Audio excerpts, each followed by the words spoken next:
Sir YCP విలీనం కథలు ఇది పెద్ద స్టోరీ. తెలుగు కాంగ్రెస్ పార్టీలో లీనం అయిపోతుంది, తృణమూల్ కాంగ్రెస్ లీనం అయిపోతుంది, నేషనల్ ఎన్సీపీ లీనం అయిపోతుంది, ఇవన్నీ అయిపోతాయి. ఒకవైపు తృణమూల్ కాంగ్రెస్ కూడా ఖండించడం అది అయింది. అయినా కానీ బహుశా తెలుగు వాళ్ళకు ఉన్న ఆసక్తి వల్ల కావచ్చు ఇంకా అయిపోయింది. జగన్తో టచ్లో ఉన్నాడు, రాహుల్ గాంధీ ఇంకోటి కలిసిపోతారు, అది ఇదని ఒక పెద్ద కథ.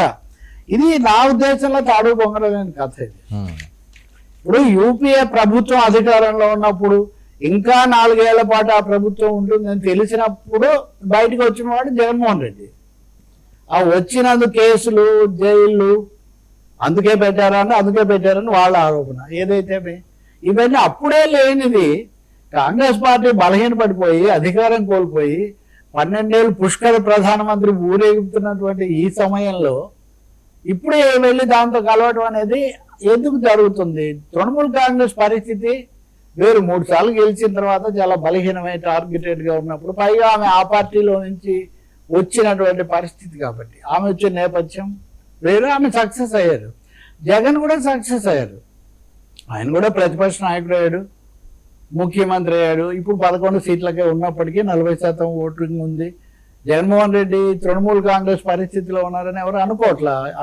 చంద్రబాబు నాయుడు స్వయంగా వైకుంఠపాలి వద్దు, వేరే వాళ్ళని ఎన్నుకోవద్దండి అని మాటికి హెచ్చరిస్తున్నారు. కాబట్టి ఇక్కడ వైకుంఠపాలి అని కూటమి నేతలే చెప్పాల్సిన పరిస్థితిలో ఉన్న వైసీపీ ఎందుకని వెళ్ళి కాంగ్రెస్ పార్టీలో కలుస్తుంది? కాంగ్రెస్ ఏమైనా బలంగా ఉందా? అసలు కాంగ్రెస్ వాళ్ళు ఎవరున్నారు?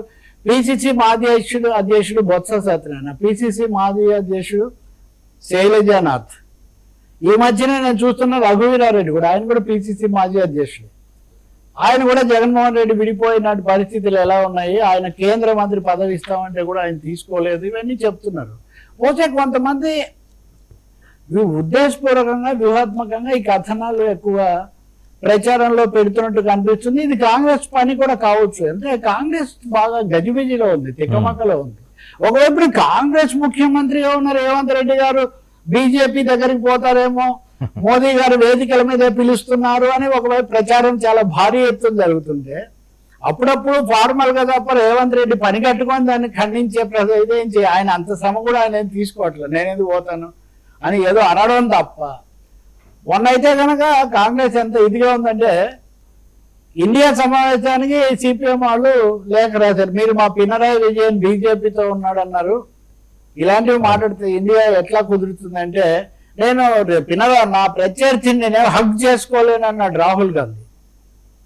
నేను పని చేస్తాను వ్యతిరేకులతో కూడా, కానీ నా ప్రత్యర్థి ముఖ్యమంత్రి నేను హక్ చేసుకోలేను అన్నాడు. మీ హక్కులు ఎవరికి కావాలా బాబు?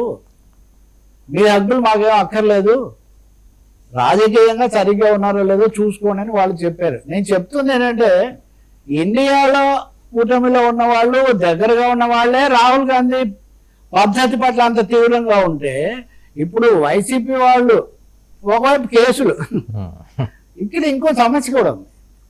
జగన్మోహన్ రెడ్డి బీజేపీతో మోదీతో దగ్గరగా ఉన్నారు, సాఫ్ట్గా ఉన్నారు, ఇప్పటికి కూడా సంబంధాలు ఏర్పాటు చేసుకోవడానికి ప్రయత్నిస్తున్నారు. ఈ కథనాలు మనం తరచూ వింటుంటాం. ఎందుకు చేస్తున్నారు ఇవన్నీ? పెద్ద ప్రశ్న. తన కేసుల నుంచి బయటపడడానికి అసలు ఆయన వచ్చినప్పటి నుంచి ఉంది బీజేపీయే కదా. ఇప్పుడు కాంగ్రెస్ తో కలవడం అన్నది ఆయన కాంగ్రెస్ తో కలవడం వల్ల వచ్చేది ఏంటని ఇక్కడ అదనంగా, అదేం అధికార పార్టీ కాదు. పైగా కాంగ్రెస్ తో కలవడం అంటే వెంటనే బీజేపీని వ్యతిరేకం చేసుకోవడమే కదా.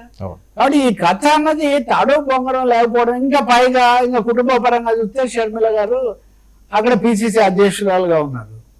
ఆమె కూడా మన డికే శివకుమార్ ఇస్తానని ఇవ్వలేదు అని ఏదో చెప్తున్నారు. అది వేరే కథ. కాబట్టి ఈ కథ చుట్టూ దీన్ని కూటమి వాళ్ళు తీసుకొస్తున్నారా, లేకపోతే వైసీపీ వాళ్ళే మాకు చాలా డిమాండ్ ఉంది అని చెప్పడానికి తీసుకొస్తున్నారా? ఇంకొకటి ఏంటంటే, ఇంతవరకు కాంగ్రెస్ నాయకులు ఎవరు దీన్ని స్పందించారు, ముఖ్య నాయకులు ఎవరు అంటే ఢిల్లీ నుంచి, ఇవన్నీ నిజం కాదని నాకు తెలిసినంతలో రాహుల్ గాంధీ జగన్మోహన్ రెడ్డికి పూర్తి వ్యతిరేకం. వీళ్ళు కూడా వాళ్ళ పత్రికలో కానీ మీడియాలో కానీ ఛాన్స్ దొరికితే చాలు సోనియా గాంధీ, గాంధీ కుటుంబం దాని మీద చాలా విరుచుకుపడుతూ ఉంటారు. వాళ్ళ అనుభవం కూడా. ఉదాహరణకు రాజశేఖర రెడ్డి ప్రజాప్రస్థానం చేసిన తర్వాత ముగిస్తున్నానండి, ముగించాను ఇప్పుడే, మిమ్మల్ని వచ్చి కలుసుకుంటాను అని మెసేజ్ పంపించారట. మీరు ప్రజా ప్రస్థానం చేశారు, మీరు ముగించారు, దానికి మాకేంటి హడావుడి అని ఢిల్లీ నుంచి వాళ్ళకి జవాబు వచ్చిందట. నేను ఆయన చాలాసార్లు కలుసుకునేవాడిని ఇలాగే వీటి కోసం.